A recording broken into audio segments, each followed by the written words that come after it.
جو راہ دین پہ اپنی زندگی لگا دیتا ہے اور حضور علیہ السلام کی حدیث کی خدمت کرتا ہے، اللہ اسے ایسی زندگی عطا کر دیتا ہے وہ شہنشاہوں کج کلاہوں اور بادشاہوں کا مقصوم بھی نہیں ہوتی۔ ہفت اقلیم کے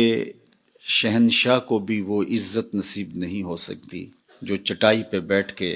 حضور کی حدیث کا درس دینے والے ایک فقیر کو نصیب ہوتی ہے۔ میں مبارکباد پیش کرتا ہوں عالی مرتبت اساتذہ کو کہ جنہوں نے ان بچوں کے سینے میں اللہ کے پیارے محبوب صلی اللہ علیہ وآلہ وسلم کی احادیث کا نور منتقل کیا اور شبانہ روز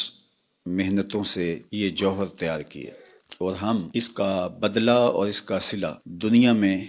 نہیں دے سکتے۔ اس کا صلہ یقیناً آخرت میں ان کے رب کی طرف سے انہیں عطا کیا جائے گا، اور جس پیارے رسول صلی اللہ علیہ وآلہ وسلم کی حدیث پڑھاتے رہے اس کا صلہ حضور کی خوشنودی کی صورت میں انہیں نصیب ہوگا۔ میں ان بچوں کے والدین کو مبارکباد پیش کرتا ہوں جنہوں نے اپنے جگر کے ٹکڑے اس مادی دور کے اندر، جب ہر ماں باپ چاہتا ہے کہ میرا بیٹا اعلیٰ منصب پہ فائز المرام ہو، بہت سارا مال سمیٹ کے لائے اور میرے گھر میں ڈھیر کر دے، ان کے والدین نے 8 سال کا طویل عرصہ ان بچوں کو ہمارے سپرد کیا اور آنکھیں بند کر کے ہمارے اوپر اعتماد کیا۔ میں ان کو مبارکباد دیتا ہوں کہ جو آپ نے امانت ہمارے سپرد کی تھی، آج ہم اس کو آپ کی طرف لوٹا رہے ہیں، اور یہ بچے آپ کی دنیا، آپ کے دین اور آپ کی آخرت کی بہتری کے ضامن قرار پائیں گے۔ اور میں اس ادارے کی انتظامیہ کو، ناظم اعلیٰ سے لے کر کے جھاڑو دینے والے تک کو بصمیم قلب مبارکباد بھی دیتا ہوں اور شکریہ بھی ادا کرتا ہوں کہ طلباء سے جو عزت اساتذہ کو ملتی ہے یقیناً وہ منتظمین کو حاصل نہیں ہوتی۔ یہ ایک فطری لگاؤ ہے جو طالب علم کا اپنے استاد کے ساتھ ہوتا ہے، لیکن اس کے باوجود ان بچوں کی خدمت کے لیے جس طرح ہمارے منتظمین شبانہ روز محنت میں لگے رہے اور ان کو آسودگی پہنچانے کے لیے کوشاں رہے، رات 1 بجے بھی کوئی مسئلہ ہوا تو اپنے بستر سے اٹھ کے اس مسئلے کو حل کیا، تو میں ان جملہ منتظمین کو مبارکباد پیش کرتا ہوں کہ ان بچوں کی دعاؤں کے ساتھ، ان اساتذہ کی دعاؤں کے ساتھ، ان کے والدین کی دعاؤں کے ساتھ اور اس عاجز فقیر کی دعاؤں کے ساتھ اللہ آپ کو آخرت میں بہت صلہ اور اجر عطا فرمائے۔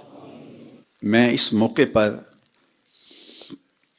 اپنے معاونین کو کبھی فراموش نہیں کر سکتا کہ جنہوں نے ہماری ضرورت کو محسوس بھی کیا اور اس کو پورا کرنے کے لیے کشادہ دلی کے ساتھ اپنے وسائل کو پیش کیا۔ میں سب کے لیے بارگاہ عزدی میں دعا گو ہوں کہ اللہ جل شانہ ان کا دیا ہوا مال جس کے سبب سے یہ اتنا بڑا نظم قائم ہے، اللہ اسے قبول اور مستجاب فرمائے۔ یاد رہے کہ معاونین کا جب میں نام لے رہا ہوں اس سے وہ معاونین بھی مراد ہیں جو 10 روپے دیتے ہیں، اور میں سمجھتا ہوں کہ ایک مزدور کا اپنی خرچی سے، اپنی ضروریات سے 10 20 50 یا 100 روپے بچا کے دینی کام میں اور کاز میں صرف کرنا، اس کا اجر کتنا بڑا ہے، اس کا صلہ کتنا بڑا ہے، میرے پاس کوئی پیمانہ اور کوئی ترازو نہیں ہے جس پہ میں ناپ سکوں۔ حضرت مجدد الف ثانی علیہ رحمہ مکتوبات میں فرماتے ہیں، اعانت دین میں خرچ کی ہوئی ایک دانگ،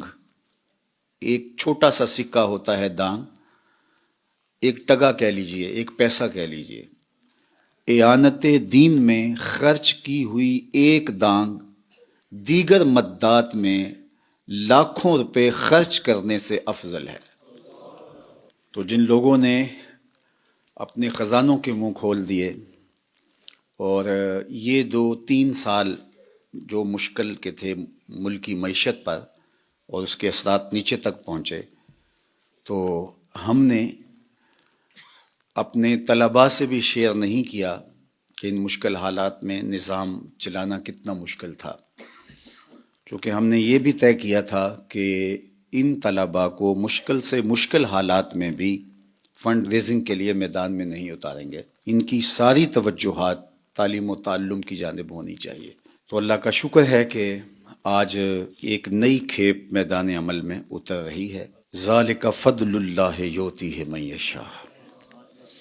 میری توفیق بھی تیرے کرم کا صدقہ، یہ قدم اٹھتے نہیں اٹھائے جاتے ہیں۔ میں ان لوگوں کا بھی شکر گزار ہوں جنہوں نے گلی سے گزرتے ہوئے اس مرکز کو محبت کی نظر سے دیکھا اور ان کے دل سے دعا نکلی، اور وہ دعا اللہ کی بارگاہ میں باب اجابت تک پہنچی۔